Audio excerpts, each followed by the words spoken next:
ভাই এটা কত দাম কত এটা? গুলিস্তান ফ্লাইওভারের নিচে পুরাতন জুতার মার্কেট বসে। সপ্তাহের 7 দিনই এই মার্কেট খোলা থাকে। বিক্রেতারা পুরাতন জুতাগুলোকে কালার করে ঝাঁ চকচকে করে ক্রেতাদের আকর্ষণ করার জন্য কালার করে থাকেন। দর্শক, এই সম্পূর্ণ মার্কেটটি আমি ঘুরে দেখলাম এবং এখানকার বিক্রেতা এবং ক্রেতাদের সাথে কথা বলার চেষ্টা করলাম। এখানে একটা বিষয় লক্ষ্য করবেন, এখানে সম্পূর্ণ হচ্ছে ছেলেদের জুতা। এখানে কোনো মেয়েদের জুতা বা লেডিস জুতা কিংবা বাচ্চাদের জুতার কালেকশন নেই। মামা এগুলা কি use? Leather, original leather use. দর্শক, এখানকার ব্যবসায়ীদের সাথে এবং ক্রেতাদের সাথে কথা বলে জানার চেষ্টা করলাম এই মার্কেটে কোনো পুরাতন লেডিস জুতা বা বাচ্চাদের জুতা পাওয়া যায় না কেন। তারা উত্তরে একটা কথাই বলল, কোনো স্বামী বা বাবা নিজের জন্য পুরাতন জুতা কিনলেও সে তার পরিবারের অন্য সদস্যদের জন্য কখনোই পুরাতন জুতা ক্রয় করে না।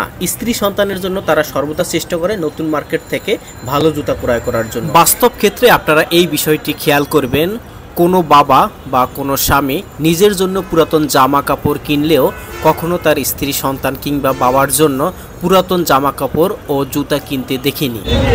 ভাই এটা কত দাম কত এটা? তো দর্শক, আমার হাতে যে জুতাটি দেখতে পাচ্ছেন, আমি এই জুতাটির দাম করতে গিয়ে তাদের কাছে জিজ্ঞেস করলাম জুতাটার দাম কত। তারা বলল জুতাটার দাম 2200 টাকা। তো আসলে এখানে দাম কিন্তু অনেক কম। আপনারা দামাদামি করে কিন্তু ক্রয় করবেন, তাহলে কিন্তু একদম কম দামে ক্রয় করতে পারবেন।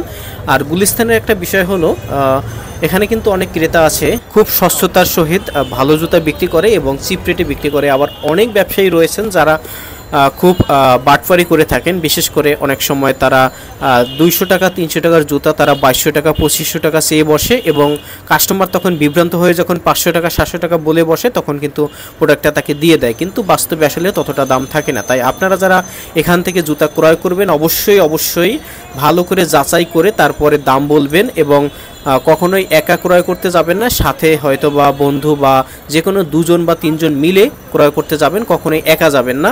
এটা আমার পক্ষ থেকে আপনাদের জন্য সাজেশন, তাহলে আশা করি আপনারা ঠকবেন না। তো দর্শক, আবারও আমি এই মার্কেটটির লোকেশনটি বলে দিই। এটি হচ্ছে ঢাকার গুলিস্তান হানিফ ফ্লাইওভারের নিচে কিন্তু এই মার্কেটটি বসে। সপ্তাহের 7 দিনই কিন্তু এই মার্কেটটি খোলা থাকে এবং এখানে কিন্তু শুক্রবারে প্রচুর ক্রেতা চলে আসেন এবং মার্কেট জমে ওঠে।